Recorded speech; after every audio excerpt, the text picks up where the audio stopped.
नमस्कार, यो हो टेलिभिजनको नियमित कार्यक्रम न्युज एन्ड भ्युजमा यहाँहरूलाई धेरै स्वागत छ। म रोहित भण्डारी। दर्शकवृन्द, कुनै खास न्युज र त्यसमाथिको भ्युज हो न्युज एन्ड भ्युज। भारतले अतिक्रमण गरेको भूमि फिर्ता लिने उद्घोषका साथ सरकारले नयाँ नक्सा जारी गरेको छ।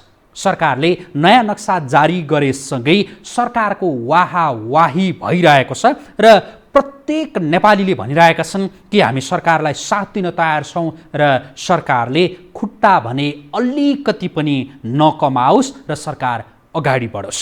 यसो भनिरहँदा सँगसँगै भारतले नेपाली भूमि अतिक्रमण गर्ने त्यो हिम्मत के कारणले गर्यो होला, कसरी गर्यो होला, हामी नेपालीहरू कहाँ कहाँ चुक्यौँ होला, यो विषयमा पनि समीक्षा गर्न आवश्यक छ भनेर विभिन्न क्षेत्रका व्यक्तिहरूले भनिरहेका छन्। र विज्ञहरूले के भनेका छन् भने भारतले पछिल्लो पटक नेपाललाई धेरै हेप्नुका पछाडिको मुख्य कारण भनेको 2052 सालमा गरिएको महाकाली सन्धि हो।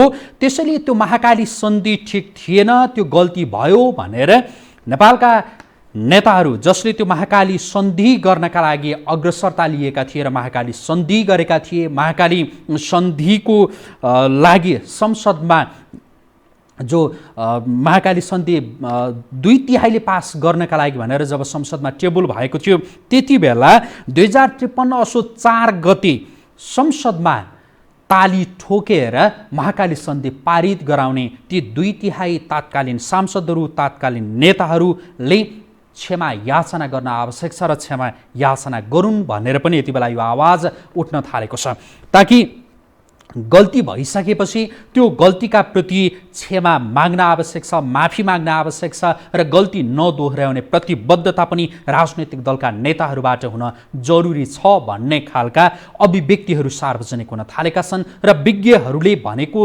यति बेलाको सबैभन्दा मुख्य कुरा, ताकि महाकाली नदी जुन महाकाली सन्धि भयो तात्कालीन अवस्थामा र त्यो सन्धि भइसकेपछि भारतको मनोबल बढ्यो र नेपाललाई जे पनि गर्न सकिन्छ, जे गर्दा पनि हुन्छ भन्ने त्यो उसले सोच्यो र नेपाललाई हेप्दै पेल्दै गयो र सीमा मिच्दै गयो। हुन त महाकाली सन्धि हुनुभन्दा अगाडिदेखि नै भारतले नेपाललाई हेपेको हो। यद्यपि त्यो महाकाली सन्धि भइसकेपछि चाहिँ भारतको त्यो आत्मबल धेरै बढ्यो भनेर यति बेला विज्ञहरूले भनिरहेका छन् र उनीहरूको माग छ, उनीहरूको भनाइ छ कि यति बेला तात्कालीन अवस्थामा महाकाली सन्धि गर्ने तात्कालीन प्रधानमन्त्री शेरबहादुर देउबा, तात्कालीन विपक्षी दलका नेता, तात्कालीन नेकपा एमालेको नेतृत्व गरिरहेका माधव कुमार नेपाल, त्यसैगरी तात्कालीन नेकपा एमालेका नेता तथा अहिलेका प्रधानमन्त्री केपी शर्मा ओली लगायतले सामूहिक रूपमा क्षमा माग्नुपर्छ जनताका अगाडि भनेर यति बेला यो खालको माग पनि भइरहेको छ। सरकारले नक्सा सार्वजनिक गरेर अत्यन्तै राम्रो काम गरेको छ र अघि नै हामीले भन्यौँ कि यसमा सबै नेपालीले साथ दिन आवश्यक छ र सँगसँगै यति बेला समीक्षा पनि हुन जरुरी छ, ताकि भोलिका दिनमा गल्ती नदोहोरियोस् र नेताहरूले विभिन्न खालका कमी कमजोरीहरू नगरून् र त्यो क्षमा माग्ने त्यो संस्कारको पनि विकास होस् भनेर यति बेला जनस्तरबाट पनि आवाज उठ्न थालेको छ। यसका विषयमा तपाईँ के भन्नुहुन्छ? हामी आजको कार्यक्रममा यहाँहरूको विचार यसैमा केन्द्रित रहेर लिँदैछौँ र यसैमा केन्द्रित रहेर आफ्नो विचार राख्नका लागि आग्रह गर्दछौँ, ताकि भारतले नेपाललाई यो ढङ्गले हेप्नुका पछाडि तपाईँ महाकाली सन्धिलाई नै मुख्य कारण ठान्नुहुन्छ या अरू पनि त्यस्ता कारणहरू होलान्? के लाग्छ यहाँलाई? हामी यो जिज्ञासाका साथ यहाँहरूका माझमा प्रस्तुत भएका छौँ। यहाँहरूलाई हामी टेलिफोन गर्नका लागि आग्रह गर्छौँ। अबको केही बेरपछि यहाँहरूले हामीलाई टेलिफोन गर्न सक्नुहुनेछ। यति बेला चाहिँ हामी एउटा रिपोर्ट यहीसँग सम्बन्धित यहाँहरूका माझमा प्रस्तुत गर्छौँ। विज्ञहरूले 2052 सालको महाकाली सन्धिले नेपाली भूमि कालापानी, लिपुलेक र लिम्पियाधुरा लगायत अतिक्रमणका लागि भारतलाई बल पुगेको बताएका छन्। तत्कालीन प्रधानमन्त्री शेरबहादुर देउबाको हस्ताक्षर रहेको उक्त सन्धिमा महाकाली नदीलाई पूर्ण सीमा मान्नुपर्ने थियो। सन्धिमा अधिकांश ठाउँ मात्रलाई सीमा भन्नु नै गलत भएको विज्ञहरूको तर्क छ। अब महाकाली सन्धिमा दुई तीनवटा कुरा हामीले हेर्नुपर्छ। पहिलो कुरा त त्यो सन्धिले महाकाली नदीलाई सीमा नदी त भनेको छ, तर त्यसमा के हो भने महाकाली नदी चाहिँ अधिकांश ठाउँमा सीमा नदी मानिन्छ भनेको छ। त्यसमा मेजर स्ट्रेचेज होइन, त्यो भनेको के हो भने महाकालीलाई पूर्ण सीमा त्यसले मानेन। जस्तो उनीहरूको तर्क के छ भने हामीले जुन 1920 शारदा सन्धिका नाममा 4000 एकड जमिन जुन कञ्चनपुरको त्यो जिमुवा क्षेत्रको भारतलाई उपलब्ध गरायौँ, त्यसमा पर्दैन भन्ने भारतीय पक्षको तर्क हो। र अर्को टनकपुरमा 2.9 हेक्टर जमिन, त्यो त परेन किनभने त्यो त नेपालतिरै पर्यो। खास गरी त्यो उसकै शारदाकै सवालमा उनीहरूले त्यो तर्क गरेको हो। र त्यसो त महाकाली सन्धिको धारा 12 को उपधारा 2 ले सन्धिको आयु 75 वर्षको रहने किटान गरेको छ। त्यस्तै सन्धिको धारा 3 मा भने सन्धि दुवै पक्षबाट 10 वर्षको अन्तरालमा वा कुनै पक्षले चाहेको अवस्थामा सो भन्दा अगाडि नै पुनरावलोकन गरिनेछ र संशोधन गर्न सक्ने व्यवस्था पनि गरेको छ। लिपुलेक र कालापानी त जमिन मात्रै भएको, तर दुई देशको सिमाना भने महाकाली नदीले नै छुट्याएको विज्ञहरू बताउँछन्। र त्यो महाकालीमा तलको एरिया चाहिँ जङ्गबहादुरले फिर्ता लियो, कञ्चनपुरको एरिया। तर डडेलधुराको र बजबेलको एरिया त पहिलेदेखि नै थियो हामीसँग। यस कारण त्यो पहाडी बेल्ट त पहिलेदेखि नै थियो नि। त्यो पहाडी बेल्ट त पहिलेदेखि नै थियो भनेदेखि त्यो त क्लियरै छ नि। सुवर्ण सन्धिमा जुन ठाउँमा महाकालीको खोला देखाएको छ त्यही खोला महाकाली हो। पछि कसैले भनेर त्यो दायाँ बायाँ हुँदैन। लिने कुरा बेग्लै कुरा भयो। उयो एउटा बाख्रा बाघको कुरा छ नि, तेरो बाबुले पानी बिगाऱ्यो भनेर खाइदियो भन्छ नि। त्यस कारण बलियोले जे भन्ने हुन्छ भने बेली कुरा भयो। होइन भनेदेखि चाहिँ त्यो त्यहाँ जे लेखाएको छ त्यही गर्छ, पकाउनुहोस्। भारतले कालापानीमा सेना राखेकै समयमा गरिएको सन्धिलाई द्विपक्षीय वार्ता गरेर पुनरावलोकन गर्नुपर्ने आवाज पनि उठिरहेको छ। तर उक्त समयमा सन्धिमा हस्ताक्षर गर्ने नेतृत्वकर्ताहरूले भने गलत निर्णय गरेको स्वीकार गरे पनि हालसम्म विवाद समाधानका लागि ठोस कूटनीतिक पहल हुन सकेको छैन। यो टेलिभिजनका लागि कान्ति नेउपाने, काठमाडौँ।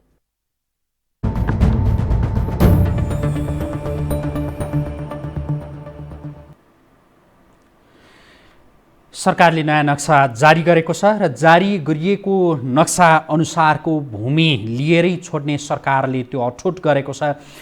मन्त्रीहरूले त्यो दाबी गरेका छन्। प्रधानमन्त्रीले संसदमा पनि त्यो अभिव्यक्ति दिनुभएको छ र सँगसँगै यति बेला सिङ्गो देश नै यो मामलामा एक ढिक्का भएको छ र सबैले यति बेला सरकारलाई के भनिरहेका छन् भने हामी सरकारको साथमा छौँ र जसरी पनि हाम्रो मिचिएको त्यो भूमिबाट भारतलाई पछाडि हटाउन सक्नुपर्छ, यसका लागि हामी जे गर्न पनि तयार छौँ भनेर यति बेला सबैले भनिरहेका छन्। र यही बिचमा सँगसँगै एउटा आवाज पनि उठेको छ कि भारतले नेपाललाई यति धेरै हेप्नुका पछाडिका कारण के हुन् त्यो खोतल्न आवश्यक छ। हामीभन्दा भारत आर्थिक रूपमा समृद्ध भएका कारणले मात्रै भारतले हामीलाई हेपेको होला, हाम्रो सीमा मिचेको होला, या यसका पछाडि अरू पनि कारणहरू होलान्। यो यति बेला खोतल्न पनि आवश्यक छ ताकि विगतमा भएका गल्ती कमी कमजोरीलाई सच्याउन थालियो, गल्तीको त्यो महसुस गर्न सकियो भनेदेखि भोलिका दिनमा थप गल्ती हुन पाउँदैनन् र भोलिका दिनमा भारतले त्यो ढङ्गले हेप्न सक्दैन। यो ढङ्गबाट यति बेला आवाजहरू उठिरहेका छन् र विज्ञहरूले औँल्याएका धेरै कुराहरू छन् ताकि भारतले नेपाललाई हेप्नुका पछाडिका कारणहरू के हुन् भन्ने सन्दर्भमा। र यति बेला चाहिँ एउटा महत्त्वपूर्ण कारण, पछिल्ला केही दशक यताको महत्त्वपूर्ण कारण भनेको चाहिँ महाकाली सन्धि हो र नेपालले महाकाली सन्धि गरेर त्यति बेला ठुलो गल्ती गरेको हो र त्यो गल्तीका प्रति नेताहरूले क्षमा माग्नुपर्छ र क्षमा मागेर पुरै सचिसकेपछि मात्रै भोलिका दिनमा थप गल्तीहरू हुन पाउँदैनन् भनेर यति बेला त्यो जनस्तरबाट पनि आवाज उठ्न थालेको छ र विज्ञहरूले पनि यो विषयलाई चाहिँ जोडतोडका साथ उठाउन थालेका छन् र महाकाली सन्धि गल्ती थियो र यसका प्रति नेताहरूले क्षमा माग्नुपर्छ भनेर भन्न थालेका छन्। यो भनिरहँदा मिचिएको भूमि फिर्ता गराउने सवालमा भने कुनै पनि कसर बाँकी नराखिने र त्यसका लागि आफूहरूले जे गर्नुपर्छ त्यसका लागि तयार रहेको सबैले बताइरहेका छन्। यही क्रममा अब हामी यहाँहरूको टेलिफोन लिँदैछौँ। कोही दर्शक यति बेला प्रत्यक्ष टेलिफोन सम्पर्कमा आइसक्नु भएको छ। कहाँबाट को हुनुहुन्छ र के भन्न चाहनुहुन्छ? नमस्कार, स्वागत छ यहाँलाई। हजुर नमस्कार। हजुर नमस्कार, कहाँबाट को बोल्दै हुनुहुन्छ? नमस्कार, म वनस्थलीबाट नेत्रबहादुर बस्नेत हो। हजुर हजुर आफ्नो भनाइ राख्न सक्नुहुन्छ सर। हजुर यसको विषयमा हाम्रा नेपालका नेताहरूको कमजोरी अनि यो सत्ता लिप्सा, सत्ता पायो भने जे पनि गर्न तयार हुने नेपालका नेताहरूको कमजोरी हो। यिनीहरूकोमा नैतिकता भन्ने नै छैन। हामीले कमजोरी गऱ्यौँ भन्न उनीहरू चाहँदैनन्। कहिल्यै पनि नेपालका नेताले अहिलेसम्म तपाईँको 46 सालमा यही एमाले र यही काङ्ग्रेसका पछि म पनि हिँडेको थिएँ। यसकै विरुद्ध उसमा यिनीहरूले कुरा उठाएका थिए। त्यो आन्दोलनमा म पनि थिएँ सहभागी। तर अहिले 30 वर्ष भयो, अहिलेसम्म यिनीहरूले केही गरे त गरेनन् क्या। अहिलेसम्म यिनीहरू सत्ता लिप्सा, सत्ता पायो भने यिनीहरू जे गर्न पनि तयार छन्। यिनीहरूले त्यो आत्मालोचना गर्ने, माफी जनतासँग माफी माग्ने त त्यो नसोचे पनि हुन्छ। यिनीहरू अहिले तपाईँको पायो भने देश बेच्नु पनि बेर छैन। त्यसले गर्दाखेरि हाम्रामा के छ भन्दाखेरि हामी जनता एक नम्बरमा त हामी जनताको कमजोरी हो। जे भने पनि नेताका पछाडि हिँड्ने, गुणगान गाउने, कारबाही गर्नुपर्छ। जनता पनि चासो हुनुपर्छ। चौथो अङ्ग मिडिया भन्छौँ, मिडिया पनि चासो हुनुपर्छ। तपाईँ इन्डियामा हेर्नु कस्ता छन् मिडिया, जनता कस्ता छन्। हाम्रो कमजोरी हो। हामी जनताको कमजोरीले गर्दा यिनीहरूले फाइदा लुटिरहेका छन्। नेताहरूले यी काम नलाग्ने सन्धिहरू गरेका छन्। यिनीहरूले यहाँलाई धन्यवाद आफ्नो विचारका लागि। यहाँलाई धन्यवाद आफ्नो विचारका लागि। हामी यहाँहरूको विचार लिन हामीले सुरु गरेका छौँ आजको यो कार्यक्रममा, ताकि विशेष गरी महाकाली सन्धिलाई विज्ञहरूले त्यो एकदमै गलत थियो भनेर भन्न थालेका छन्। हुन त उति बेला पनि यसका पक्ष र विपक्षमा आवाजहरू उठेका हुन् र यति बेला करिब यो महाकाली सन्धि भएको 23 वर्ष बितिसकेको यो अवस्थामा बितिसकेपछि पनि महाकाली सन्धि चाहिँ गलत थियो र त्यो गल्तीकै कारणले भारतले हेप्ने त्यो मौका पाएको हो भनेर भन्न थालेका छन्। यद्यपि भारतलाई त्यो अतिक्रमित भूमिबाट पछाडि हटाउनका लागि भने नेपाली कसैले पनि कुनै पनि कसर बाँकी राख्नु हुँदैन र सरकारलाई जुनसुकै तवरका सहयोग गर्न पनि पछि पर्नु हुँदैन। यो हामी पनि भन्छौँ, ताकि सरकारलाई यति बेला बल दिने बेला हो र बल दिनुपर्छ। सँगसँगै यो भनिरहँदा हाम्रा कमी कमजोरी के भए त्यो पनि फर्किएर हेर्न भने जरुरी छ। अर्का कोही दर्शक आइसक्नु भएको छ, कहाँबाट को हुनुहुन्छ र के भन्न चाहनुहुन्छ? नमस्कार, स्वागत छ यहाँलाई। नमस्ते। हजुर नमस्कार, कहाँबाट को बोल्दै हुनुहुन्छ? म डल्लुबाट एसकारकी। हजुर आफ्नो विचार राख्न सक्नुहुन्छ। अब तपाईँले भनेको अनुसारले चाहिँ अब भारतले हामीलाई हेप्ने किन हेप्ने भने होइन, अब यो महाकाली सन्धि त अब यो सन्धिले गरेर त पहिला एकदमै हेप्यो।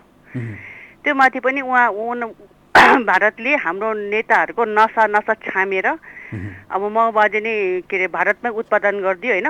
अब माओवादी भने खास माओ छितुनको उता चाइनाबाट उत्पादन हुनुपर्ने भारतबाट उत्पादन भइदियो क्या।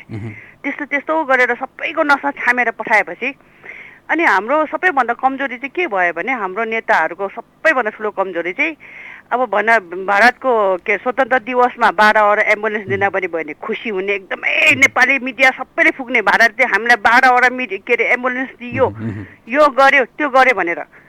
अनि हामी नेपालीले चाहिँ सबैभन्दा कमजोरी केमा बनायो? हाम्रो नेपाल यस्तो भूभाग हो कि न कुनै हात हतियार बन्छ, न कुनै बम बारुद बन्छ, न कुनै मिसाइल बन्छ, न कुनै एउटा शुद्ध गाडी शुद्ध बन्ने फ्याक्ट्री छैन यहाँ नेपालमा। र हाम्रो दुईटा छिमेकी राष्ट्रमा बम बन्छ, हतियार सबै बन्छन्, मिसाइल बन्छन्, त्यत्रो ठुलो विस्फोट सामानहरू राख्छन्। र हाम्रो के अरे ग्लोबल वार्मिङले हाम्रो नेपालको के अरे त्यो हिमालयन सबै हिमहरू सबै पग्लिएर जाँदाखेरि पनि यिनीहरूले दुईटा राष्ट्रले के भन्छ हामीलाई एउटा औषधि दिन्छ, कुनै के दिन्छ, त्यो पनि उनीहरूलाई मिडियाले फुकेर के भन्छ हामीले सहयोग गरेको। त्यो सहयोग गरेको होइन, उनीहरूले हामीलाई क्षतिपूर्ति तिरेको। त्यो त हाम्रो माग, हाम्रो त हामीले डिमान्ड गरेर लिनु सक्नुपर्ने सामान हो यो। हुन्छ, यहाँलाई धन्यवाद आफ्नो विचारका लागि। हजुर हस् धन्यवाद यहाँलाई आफ्नो विचारका लागि। हामी आग्रह गर्छौँ यहाँहरूलाई विचार राख्नका लागि। यति बेला हामीलाई सामाजिक सञ्जालमा हेरिरहनु भएका दर्शकहरूले पनि आफ्ना विचारहरू राखिरहनु भएको छ, ताकि यहाँहरूलाई लागिरहेको छ, जे लागिरहेको छ त्यो लेख्न सक्नुहुन्छ सामाजिक सञ्जालमा हेरिरहनु भएका दर्शकहरूले पनि। र सँगसँगै यति बेला टेलिफोनको त्यो पहुँचमा हुनुभएका दर्शकहरूले हामीलाई टेलिफोन गरेर आफ्ना विचार राख्न सक्नुहुन्छ, ताकि भारतले यति धेरै हेप्नुका पछाडि हामीहरूका कमी कमजोरी चाहिँ के रहे, नेपालीका कमी कमजोरीहरू चाहिँ के रहे होलान् पछिल्ला केही दशक यताका, ताकि भोलिका दिनमा ती कमी कमजोरी त्रुटिहरू नदोहोरिउन् र भोलिका दिनमा भारतले यो ढङ्गले हेप्न नसकोस्, यति बेला यो विषयमा पनि हामीले गम्भीर भएर सोच्न आवश्यक छ। त्यसैले हामी हाम्रा दर्शकहरूलाई आग्रह गर्छौँ। टेलिफोनका लागि अर्का कोही दर्शक आइसक्नु भएको छ, कहाँबाट को हुनुहुन्छ? नमस्कार, स्वागत छ यहाँलाई। नमस्कार हजुर, देशभक्त बिपी ढकाल बनस्थली ढुङ्गेधाराबाट। हजुर, आफ्नो विचार राख्न सक्नुहुन्छ सर। अब तपाईँले सही नै भन्नुभयो, नेताहरूले क्षमा याचना गर्नै पर्छ, धेरै गल्ती गरे छन्। गल्ती हामीले 7 सालदेखि नै सुरु गरिसकेका छौँ कि। तब जब हाम्रो देशको आन्तरिक शासक चेन्ज गर्नलाई हामी भारतको शरण पर्ने अनि भारतबाट शक्ति आर्जन गरेर यहाँ ल्याएर आफ्नो देशको शासकहरू परिवर्तन गर्नलाई अब त्यो बिचमा गएर उहाँहरूले केमा सम्झौता 7 साल होस्, तपाईँको 46 साल होस्, 46 सालमा तपाईँलाई थाहा छँदैछ जब राजीव गान्धीको मरिजमानले नमानिसकेपछि तपाईँको त्यसपछि यहाँ पार्टीहरूलाई उनीहरूले सपोर्ट गरेर आन्दोलन गराए। 12 वर्ष जनयुद्ध अहिले भारतीयहरूले भनि नै रहन् माओवादीलाई हामीले सहयोग गर्नु नै हाम्रो गल्ती भयो भनेर त्यहाँ भारतमा अहिले त्यही हङ्गामा भइ नै राखेको छ। त्यसपछि 62-63 आन्दोलन तपाईँको दिल्लीमा सम्झौता, यी सबै जब नेपालमा आन्दोलन जान्छ सबै भारतको सपोर्टमा। त्यति मात्रै होइन, तपाईँको महाकाली सन्धि मात्रै होइन, तपाईँको यहाँको प्रधानमन्त्री मन्त्री चेन्ज गर्नु पर्यो भने भारत उनी यो संस्कारले गर्दा नै भारतले हेपेको। अब त्यो संस्कार चेन्ज गर्नुपर्छ। त्यो संस्कार कहाँबाट चेन्ज गर्नुपर्छ भने यो एमसिसी छ नि, जुन एमसिसी अमेरिकी सेना आएर ताण्डव नृत्य गर्ने, त्यो खेल गरेर जसरी हुन्छ अब हामी आफ्नो देश आफै बनाउँछौँ भनेर जनतादेखि नेतासम्म लागेर विदेशीको शरण पर्न छोड्यौँ भने बल्ल देश बन्छ। अहिले पनि मलाई प्रधानमन्त्री बनाइदिन्छ कि मलाई उ गरिदिन्छ कि मलाई अलिकति हुन्छ सर, यहाँलाई धन्यवाद आफ्नो विचारका लागि। हस्, हामी अर्का दर्शकको टेलिफोन लिँदैछौँ, कहाँबाट को हुनुहुन्छ र के भन्न चाहनुहुन्छ? नमस्कार, स्वागत छ यहाँलाई। हजुर नमस्कार। हजुर नमस्कार। हजुर नमस्कार, कहाँबाट को बोल्दै हुनुहुन्छ? यो लिपिया धुराको कुरा आइरहेछ नि। हजुर, तपाईँ आफ्नो विचार राख्न सक्नुहुन्छ, कहाँबाट को बोल्दै हुनुहुन्छ? मेरो विचार राख्न खोजिरहेको, यहाँ फेरि टेलिभिजन त्यो कुरा आइरहेछ कि। होइन, तपाईँ त्यो यति बेला तपाईँले आफ्नो त्यो टेलिभिजन अन गर्नुभएको छ, त्यसलाई अफ गरिदिनुहोस् न पहिला है। टेलिभिजनको त्यो साउन्डलाई तपाईँले अलिकति घटाइदिनुहोस् न। मैले त्यहाँ संशोधन गर्ने के हो, तपाईँले त्यो टेलिभिजनको आवाजलाई बन्द गरिदिनुहोस्, त्यसपछि तपाईँ हाम्रो कुरा सहज हुन्छ। अब तपाईँ आफ्नो विचार राख्न सक्नुहुन्छ, कहाँबाट को बोल्दै हुनुहुन्छ? म काठमा नुवाकोटा बोल्दैछु। यहाँको शुभ नाम? मेरो उद्धव सिटोला। हजुर, हुन्छ, आफ्नो विचार राख्न सक्नुहुन्छ सर। मेरो कुरा राख्ने मिल्छ अहिले? हुन्छ, सुरु गर्नुहोस्। तपाईँ यति बेला मलाई के लाग्छ अनियर हुनुहुन्छ। हजुर, तपाईँको 2017 साल, 2036 साल, 2042 साल, 2052 सालदेखिबाट चाहिँ मलाई के लाग्छ भने आफ्नो सत्ता टिकाउनलाई यिनीहरूले चाहिँ इन्डियाको चाहिँ गुलामी गर्ने जतिखेर पनि। लिपिया धुरा कालो लेक हाम्रो हो, सुन्नु होइन? हजुर सुनिरहेछौँ। आफ्नो सत्ता टिकाउनलाई चाहिँ उनीहरू इन्डियाको चाहिँ गुलामी गर्ने जतिखेर पनि हामी जनतालाई चाहिँ गुनामा पार्ने, त्यो हामीले कहिले हाम्रो कुरा नसुन्ने, बुझ्नु भएन? हेलो हजुर, हस्, यहाँलाई धन्यवाद यहाँलाई आफ्नो विचारका लागि। हामी हाम्रा दर्शकहरूलाई आग्रह गर्छौँ, तपाईँले हामीलाई टेलिफोन गर्दाखेरि त्यो टेलिभिजनको आवाजलाई चाहिँ सानो बनाइदिनु होला, ताकि तपाईँ हाम्रो कुराकानी सहज हुन सकोस्। हाम्रो यो आग्रह छ। कतिपय दर्शकहरूले टेलिभिजन हेरेर हामीलाई टेलिफोन गरिरहँदा त्यो टेलिभिजनको आवाज यहाँहरूले सानो नबनाइदिँदाखेरि हाम्रो कुराकानीमा त्यो समस्या परिरहेको छ। हामी आग्रह गर्छौँ, हामीलाई टेलिफोन गर्ने बेलामा चाहिँ टेलिफोन लागिसकेपछि चाहिँ टेलिभिजनको त्यो आवाजलाई सानो बनाइदिनुहोस्।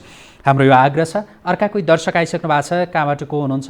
नमस्कार, स्वागत छ यहाँलाई। नमस्कार, म वीरबहादुर थापा धुमराईबाट। हजुर, आफ्नो विचार राख्न सक्नुहुन्छ सर, के भन्न चाहनुहुन्छ? भारतले नेपाललाई हेप्ने त्यो अवस्था के कारणले भयो होला भन्ने यहाँलाई लाग्छ? आफ्नो विचार राख्न सक्नुहुन्छ सर। भारतको हेपा प्रवृत्ति त ऊ आफैमा छँदैछ, तर हाम्रा आफ्नै देशका नेताहरूको कमजोरीको कारण पनि यो हुन सक्छ। किनभने नेताहरूले चाहिँ आफ्नो व्यक्तिगत स्वार्थका लागि, आफ्नो राजनीतिक कुर्सी जोगाउनका लागि, आफ्नो आफन्त आफ्ना नातागोतालाई चाहिँ भरिभराउ गर्नका लागि पनि अर्काको खुट्टा मल्ने प्रवृत्ति एउटा यो भइआएको थियो र त्यसैको परिणाम पनि हो जस्तो लाग्छ मलाई। तर चाहे जे भए पनि अब सचेत हुनु पर्यो, नेता सचेत हुनु पर्यो, हामी जनता सचेत हुनु पर्यो र हाम्रो मिचिएको भूमि फिर्ता ल्याउने कुराहरूमा सरकारले खुट्टा कमाउनु भएन र हामी जनताहरूले पनि सरकारलाई साथ दिनु पर्यो र यो पार्टी ऊ पार्टी पक्ष विपक्ष भन्दा पनि यो यति बेला सबैको हजुर सीमाको विषयमा यति बेला सबैको एउटा आवाज हुन आवश्यक छ। हजुर हस्, धन्यवाद यहाँलाई आफ्नो विचारका लागि। हामी हाम्रा दर्शकहरूलाई आग्रह पनि गर्छौँ, योभन्दा अघिल्ला दिनहरूमा जसले नियमित टेलिफोन गरिरहनु भएको छ, आजको कार्यक्रममा चाहिँ अन्य दर्शकहरूलाई अवसर दिनका लागि पनि हाम्रो आग्रह छ। नियमित हामीलाई टेलिफोन गरिरहनु भएका दर्शकहरूका प्रति हामी आभारी छौँ। यद्यपि अन्य दर्शकहरूलाई पनि त्यो अवसर दिनका लागि आज योभन्दा अगाडि नियमित टेलिफोन गरिरहनु भएका दर्शकहरूलाई टेलिफोन नगर्नका लागि आग्रह गरौँ, अन्यथा पक्कै लिनुहुने छैन हाम्रो यो आग्रहलाई। अर्का कोही दर्शक आइसक्नु भएको छ, कहाँबाट को हुनुहुन्छ? नमस्कार, स्वागत छ यहाँलाई। हजुर नमस्कार। कोही दर्शक टेलिफोन सम्पर्कमा आइसक्नु भएको छ, तर उहाँले हाम्रो आवाज सम्भवतः सुनिरहनु भएको छैन। नमस्कार, स्वागत छ यहाँलाई। नमस्कार, म झापाबाट रमेश नेपाल। हजुर हुन्छ, आफ्नो विचार राख्न सक्नुहुन्छ सर, के भन्न चाहनुहुन्छ? हेलो, म झापाबाट रमेश नेपाल। हजुर सुन्यौँ रमेश सर, के भन्न चाहनुहुन्छ यति बेला? के हो भने जस्तो नेपालका राजनीति दलका नेताहरू अथवा 2007 सालदेखि नै राणा शासन फाल्नलाई राजा त्रिभुवनलाई भारतको शरणमा दिल्लीमा पर्नु भएको थियो होइन। तस पश्चातदेखि यहाँ हेर्ने हो भने 2017 साल 2036 सालको जनमत सङ्ग्रह अथवा 2046 को जनआन्दोलन सबै उसमा चाहिँ राजनीतिक दलका नेताहरू चाहिँ भारतको शरणमा पर्नु भएको थियो। यहाँसम्म कि जब 2052 सालमा माओवादीले जनयुद्ध थाल्यो, 2052 सालमा माओवादीले जनयुद्ध थाल्दा पनि भारतकै सहयोग लिएर चाहिँ गरेको थियो। र 62-63 को जुन जनआन्दोलन थियो, 62-63 को जनआन्दोलन नेपाली जनताले गरेका हुन्, तर पनि नेपालमा त्यो सम्झौता नभएर 12 बुँदे सम्झौता चाहिँ दिल्लीमा गएर भयो र जुन एउटा ग्रान्ड डिजाइन बनाइयो त्यो भारतले बनायो। त्यो ग्रान्ड डिजाइन यस्तो बनाएको थियो कि हामीले भनेको चाहिँ नेपालका राजनीतिक दल या उनीहरूको नेताले सबै कुरा मान्नुपर्छ अनि मात्रै हामी नेपालमा राजा फाल्छौँ भन्दाखेरि नेपालका राजनीतिक दलहरूले त्यसमा सहमति जनाए। त्यो भएको कारणले गर्दाखेरि पटक पनि भारतले कहिले नाकाबन्दी लगाउने गर्दा अब त हाम्रो देशको अस्तित्व मासिने धावा बोल्न थालिसकेको छ। तर पनि राजनीतिक दलका नेताहरू हेर्नुपर्छ, चुइक्क बोल्दैनन्। उहाँहरू अहिले पनि भन्नुहुन्छ कि होइन हामी वार्ताद्वारा मिलाउँछौँ भन्नु छ, तर पनि हेर्नु शीर्षस्थ नेताहरूले पनि वास्तवमा जनतालाई आँखामा छारो हाल्नको लागि यसो बोले जस्तो गर्नुहुन्छ। तर पनि अहिलेसम्म प्रधानमन्त्री या विपक्षी दल नेपाली काङ्ग्रेसले पनि कोही दूत पठाएको छैन भारतमा कुरा गर्नलाई, या लिपियाधुरा या कालापानी हाम्रो हो भनेर चाहिँ भन्न सकेको छैन। हामी जनतालाई चाहिँ जनताहरू आन्दोलनमा उत्रिआएको छन् कि भनेर हामीलाई संयम बनाउनको लागि चाहिँ एक प्रकारको हामी जनताको आँखामा छारो हाल्नुहुन्छ। तर एकजना पनि सरकार तर्फबाट होस् या प्रतिपक्षबाट होस् एकजना मान्छे पनि भारतको प्रधानमन्त्री सामु नेपाली दूत बनाएर पठाउन सक्नु भएको छैन। यो नै एकदम लज्जास्पद देखिन्छ र नेपाली राजनीतिक दलहरू भारत विरुद्ध बोल्दाखेरि वा भोलि हाम्रो पार्टी सरकारमा जान नसक्ला या भोलि भारतले गर्दाखेरि हामी सत्तामा पुग्न नसकौँला भन्ने एक प्रकारको डर नेपालका राजनीतिक दल अनि उनीहरूको नेताहरूलाई भएको छ। र हजुर हुन्छ सर, हजुर भने देश र जनतालाई मृत्यु शैय्यामा राखेर चाहिँ सत्ताको बार्गेनिङ गर्ने हाम्रो देशको राजनीतिक दल र ती दलका नेताहरूबाट हामीले खासै के पो आशा गर्न सक्छौँ र सर? हस् धन्यवाद सर, हामीलाई झापाबाट टेलिफोन गर्नुभयो र आफ्नो विचार राख्नुभयो।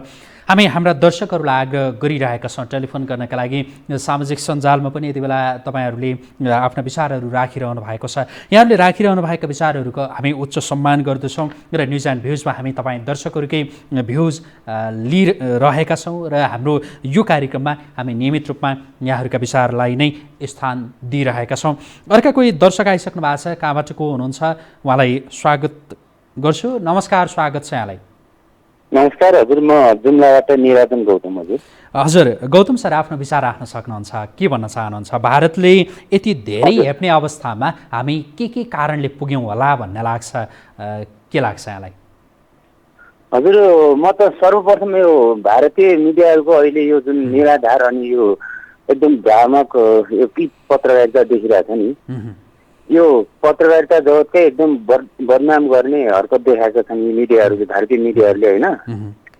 हाम्रो यो जुन नेपालको भूमि अतिक्रमित भूमि छ, भारतले यसरी मिचेको छ, त्यो भूमि सम्बन्धी भए नभएका कुराहरू हालेर चाहिँ एकदमै पत्रकारिता जगतले बदनाम गर्ने काम यो भारतीय मिडियाले गरेका छन्। त्यसको सर्वप्रथम खेद व्यक्त गर्न चाहन्छु होइन सर। हजुर हजुर। अनि अब उनीहरूको तुलनामा हाम्रो यो मिडियाहरू, हाम्रो नेपाली मिडियाहरू जति छ सबै एकदम अत्यन्त अनुशासित र शिष्ट र सभ्य देखिएको छ है सर।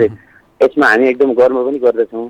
साथै भारतीय मिडियाहरूको यस्तो बाँधे प्रवृत्ति देख्दा आश्चर्य पनि लाग्छ। झन् यो एबिपी न्युज, जी न्युज र आज तक भनेको त यो संसारकै झुट बोल्ने मिडियाहरू अन्तर्गत पर्छन् भन्ने कुरा पनि उनीहरूको त्यो हरकतले पुष्टि भइसकेको छ है सर। अब यसमा अहिले हामी यो भारतीय उग्र राष्ट्रवादी यो पत्रकारिता जुन छ यसको विरुद्ध हामीले एकदम शिष्ट र सभ्य तरिकाले हाम्रा मिडियाहरू आइरहेको छन्, यसमा खुसी छ। र भारतीय शासकहरूको यो जुन गिद्धे दृष्टि छ नेपाली भूमिमाथिको, त्यो दुर्योधन दुशासन जस्तो यो सकुनी कंश जस्तो व्यवहार चाहिँ हामीलाई एकदमै अस्वीकार्य छ। अनि सँगसँगै सरलाई मैले विषयमा रोकेर सोधेँ सर, जस्तो भारतीय ती मिडियाहरूको जो भूमिका छ होइन त्यसलाई एकैछिन छोडिदिउँ, ताकि यहाँले भने जस्तै हामीहरू एकदमै त्यो सभ्य होइन सुसंस्कृत रूपमा हामी प्रस्तुत हुन आवश्यक छ र भइ पनि रहेका छौँ भनेर यहाँहरूले त्यो मूल्याङ्कन पनि गरिरहनु भएको छ। यहाँहरूको मूल्याङ्कनका लागि हामी आभार व्यक्त गर्दछौँ। र यति बेला यो भारतले अहिले पछिल्लो समयमा मात्रै नभएर केही वर्ष यता केही दशक यता हेर्ने हो भनेदेखि उसले जुन ढङ्गले हेपिरहेको छ नि, यसमा नेपालीहरू, नेपालका नेताहरू या जुनसुकै क्षेत्रका भनौँ, चाहे मिडिया क्षेत्र होस् चाहे अन्य क्षेत्रहरू होस्, हामीहरू कहाँ कहाँ कसरी चुक्यौँ होला ताकि भारतले यो दुस्साहस गर्यो, यसको पनि समीक्षा हुन जरुरी छ ताकि भोलिका दिनमा तिर त्यस्ता गल्तीहरू नदोहोर्याउन् भन्नका लागि।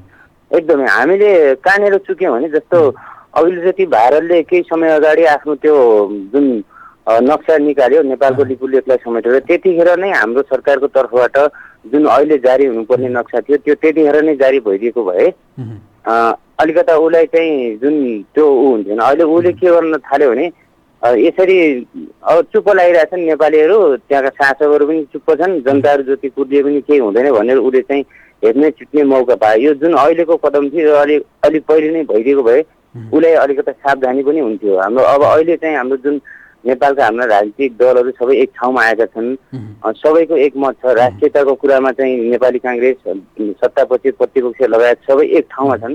त्यसमा हामी एकदमै खुसी छौँ र जनताले हाम्रा सुरक्षाकर्मीहरू पनि अहिले एकदमै चाहिँ व्यापक रूपमा परिचालन भइरहेछ।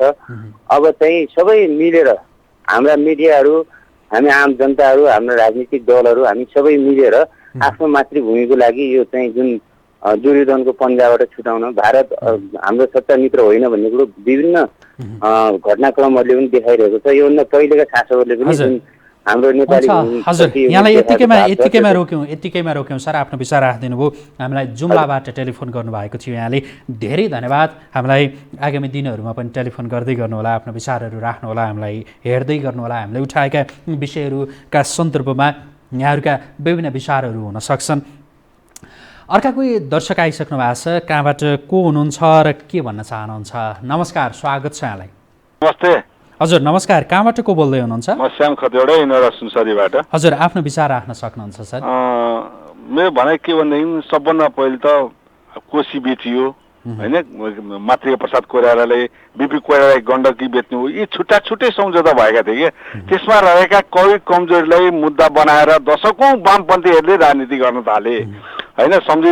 भारतसँग झुकेर सन्धि सम्झौता गरेको, राष्ट्रियता तिलाञ्जली दिएको, भारत दलाल भएको जस्ता कुराहरूलाई झिकेर वामपन्थीले गरे। वामपन्थीले 2053 सालमा महाकाली सन्धि बेचिदिए, महाकाली नदीलाई बेचिदिए सन्धि गरेर होइन। त्यसपछि उनीहरूले त्यो महाकाली सन्धि गर्दैखेरि लिपुले कालापानी लिम्बुवाधुराको बारेमा त्यही भन्नुपर्छ। सन्धि गरे तापनि अथवा त्यो भारतलाई दिए तापनि तिनटी कुरा भनिदिएको भएदेखि यो अवस्था उनीहरूले हाम्रो देशमा अहिले आउने थिएन। यो सत्य कुरो हो होइन। सबैले बेचे, काङ्ग्रेसले बेच्यो, एमाले बेच्यो, यसलाई पुनरावलोकन गर्नै पर्छ र जतिले बेचेका छन् काङ्ग्रेस पार्टी, एमाले पार्टी, जुन पार्टी छन् तिनीहरूले यी सन्धि सम्झौतालाई पुनरावलोकन गरेर हामी जनता समक्ष, हामी नागरिक समक्ष माफी माग्यो भने सबभन्दा राम्रो हुन्छ र एकजुट भएर अबदेखि अगाडि बढ्नुपर्छ। कुनै पनि सन्धि सम्झौता गर्दाखेरि त्यो देशको लागि, हाम्रो नेपालको लागि हित हुने काम चाहिँ गर्नुपर्छ र एकमत भएर अब पुनरावलोकन गरी क्षमा याचना माग्नुपर्छ र एकमत भएर अब चाहिँ जानुपर्छ भन्ने चाहिँ मेरो राय हो। धन्यवाद। हस्, धन्यवाद यहाँलाई आफ्नो विचारका लागि। यति बेला पछिल्लो समयमा सरकारले जे गरेको छ त्यो असाध्यै स्वागतयोग्य छ र सबैले समर्थन गर्नुपर्ने छ, ताकि यति बेला सरकारले गरेको त्यो निर्णय, विशेष गरी नेपालको नयाँ नक्सा त्यो बनाएर, नयाँ नक्सा जारी गरेर हाम्रा अतिक्रमित भूमिहरू त्यसमा जो समावेश गरेको छ, यसको समर्थन नगर्ने कोही पनि नेपाली हुन पनि सक्दैन। त्यसैले यति बेला सरकारले गरेको त्यो कामको हामी अत्यन्तै उच्च प्रशंसा गर्दछौँ र सँगसँगै प्रशंसा गरिरहँदा हामीले सरकारका नेताहरूका, हामी आफ्नै सबैका कमी कमजोरीहरू के भए यो बिचमा यसको पनि हामीले समीक्षा गर्न आवश्यक छ, ताकि भोलिका दिनमा गल्तीहरू नदोहोरिउन्, भोलिका दिनमा भारतले यो ढङ्गले हेप्न नसकोस्। हामीले भएका कमी कमजोरी हेर्नुपर्छ, हामीले भएका कमी कमजोरीहरूलाई दोहोऱ्याउनु हुँदैन, ताकि भोलिका दिनमा भारतको यो हेपा प्रवृत्ति नदोहोरियोस् र त्यसका लागि हाम्रै प्रवृत्तिहरू सुधार्न, सच्याउन आवश्यक छ। कोही दर्शक आइसक्नु भएको छ, कहाँबाट को हुनुहुन्छ र के भन्न चाहनुहुन्छ? नमस्कार, स्वागत छ यहाँलाई। सर नमस्ते। सर नमस्ते। हजुर नमस्कार, कहाँबाट को बोल्दै हुनुहुन्छ? आफ्नो विचार राख्न सक्नुहुन्छ? हरिश बोहरा सर, कैलाली जिल्लाबाट। हुन्छ, आफ्नो विचार राख्न सक्नुहुन्छ सर, के भन्न चाहनुहुन्छ? मेरो एउटा विचार के छ भनेपछि जो हाम्रो लिपिलो धोरा र कालापानीको चाहिँ बारेमा अहिले नक्सा हाम्रो भनौँ न अहिले चाहिँ प्रकाशित भयो अनि त्यो भारतलाई चाहिँ एउटा भनौँ न आपत्तिजनक अवस्था आयो। तर मैले 2043 सालको कुरो गर्दैछु सर। म 2043 सालमा टनक तपाईँको बनबासामा एउटा इलाज गर्न जाँदाखेरिमा हाम्रो बनबासाको पुलमा राष्ट्रिय झन्डा, आधा पुलमा भारतको झन्डा र बिचैमा दुईटैको झन्डा बराबरी ठाउँमा छ, एउटै ठाउँमा झन्डाको मैले आँखीले देखेको हो। 2043 साल मार्च 16 गते म चाहिँ इलाज गर्न गएको बेलामा त्यतिखेर बिचमा चाहिँ राष्ट्रिय झन्डा चाहिँ दुईटैको, भारतीय झन्डा र नेपाली हाम्रो राष्ट्रिय झन्डा त्यस ठाउँमा थियो। आज त्यसको एउटा मैले अहिले मलाई चाहिँ 51-52 वर्षको उमेरको हदमा चाहिँ अहिले गड्डा चौकीको लगभग 100 मिटर बिचमा चाहिँ भारतको पिल्लर परेको छ र त्यहाँ गेट खाडा भएको छ। तर वास्तविक कुरा यो कुरा चाहिँ त्यतिखेरको र पञ्चायती व्यवस्थाकोलाई चाहिँ हामी अन्त्य गऱ्यौँ, पञ्चायती व्यवस्थाले यस्तो गर्यो उस्तो गर्यो भनेर बहुदलीय व्यवस्थाको हामीले जागेरौँ, सारा जनताले चाहिँ त्यत्रो सालले बलिदान गऱ्यौँ र आज देशको भनौँ न देशमा चाहिँ बहुदलीय प्रजातन्त्र आयो, संहिता आयो, हामी त्यसमा चाहिँ लाग्यौँ। तर वास्तविक कुरो के भनेपछि हाम्रो सिमाना कहाँ थियो, हामी सिमानामा किन आज भारतले विशालवादले हाम्रो नगरा खर्याउँदैछ र हाम्रो चाहिँ तरुण खन्दैछ, हाम्रो देशलाई चाहिँ किन काट्दैछ भन्ने कुरा चाहिँ आजको हाम्रो नेताहरूले किन त्यो कुरालाई चाहिँ मनन गर्न सकिएन। र प्लस चाहिँ प्रधानमन्त्री शेरबहादुर देउवा, माधव नेपाल अनि प्लस चाहिँ केपी ओलीजी अहिलेको प्रधानमन्त्री, वर्तमान प्रधानमन्त्री हुनुहुन्छ, उहाँ त्यो सिगरेट सन्धिको बारेमा चाहिँ 2052 सालमा त्यो कुरालाई चाहिँ उहाँले चाहिँ त्यो काम गर्नुभएको छ। तर वास्तवमा अहिले चाहिँ उहाँले त्यो सबै कुराहरूलाई बुझिसक्नु भएको छ।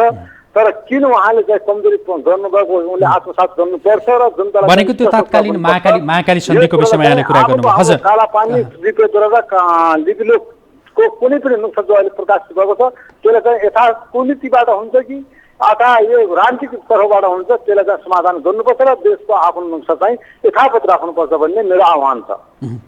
हस्, यहाँलाई धन्यवाद आफ्नो विचारका लागि। महाकाली सन्धिको त्यो सान्दर्भिकता पुष्टि गर्नका लागि विज्ञहरूले चुनौती पनि दिएका छन्। विज्ञहरूले भनेका छन् कि सन्धि गल्ती थियो भनेर भन्नका लागि नेताहरूले अप्ठ्यारो नमानुन्, गल्ती हुन सक्छन्, तर राष्ट्र र राष्ट्रियताका सवालमा भएका गल्तीहरू क्षमायोग्य त हुँदैनन्। यद्यपि महाकाली सन्धि त्यो गलत थियो भनेर नेताहरूले त्यो क्षमा जनतासँग मागुन् भनेर विज्ञहरूले भनिरहेका छन्। हुन त महाकाली सन्धिका पक्ष र विपक्षमा आफ्नै तर्कहरू छन्, आफ्नै मतहरू छन्। यद्यपि महाकाली सन्धिका कारणले भारतलाई सीमा मिच्नका लागि पछिल्लो केही दशक यता त्यो सहज भएको उनीहरूले तर्क गरेका छन्। हामी आग्रह गर्छौँ के गल्ती कमी कमजोरी सच्याउनुपर्छ र गल्ती कमी कमजोरीका प्रति त्यो क्षमा माग्नका लागि कसैले पनि अप्ठ्यारो मान्नु हुँदैन। यदि नेताहरूलाई सबैलाई त्यो महाकाली सन्धि गल्ती थियो भन्ने नै लाग्छ भने त्यसका प्रति क्षमा माग्न या तिर त्यस्तोहरू केही गल्तीहरू जे भएका छन् त्यसका प्रति क्षमा माग्न कन्जुसाइ गर्न हुँदैन र त्यसका लागि क्षमा माग्दाखेरि कुनै आफ्नो त्यो उचाइ घट्छ भन्ने सोच्नु पनि हुँदैन। विज्ञहरूले औँल्याएको कुरा भनिरहेका छौँ हामी, ताकि त्यो महाकाली सन्धि ठिक थियो गलत थियो भनेर हामी त्यसका पक्ष या विपक्षमा भन्दा पनि यति बेला चाहिँ विज्ञहरूका तर्क यहाँहरूका माझमा प्रस्तुत गर्दै हामी नेताहरूलाई आग्रह गरिरहेका छौँ। भोलिका दिनमा थप गल्ती कोही कसैबाट पनि नहोस् र भारतले यो ढङ्गको हेपाहा प्रवृत्तिलाई निरन्तरता दिन नसकोस्। त्यसैले सबैले मम भनौँ र आजैबाट विगतमा भएका ती गल्ती कमी कमजोरीहरू नदोहोर्याउने प्रतिबद्धता गरौँ। यही आग्रहका साथ आजका लागि हामी न्युज एन्ड भ्युज यही सक्छौँ। तपाईँ हामीलाई योहो खबर.com, फेसबुक र युट्युबमा पनि हेर्न सक्नुहुनेछ। सँगसँगै मोबाइलमा योहो टिभी एप डाउनलोड गरेर हामीलाई प्रत्यक्ष हेर्न सक्नुहुनेछ। योहो टेलिभिजन हेर्दै गर्नुहोला। नमस्कार।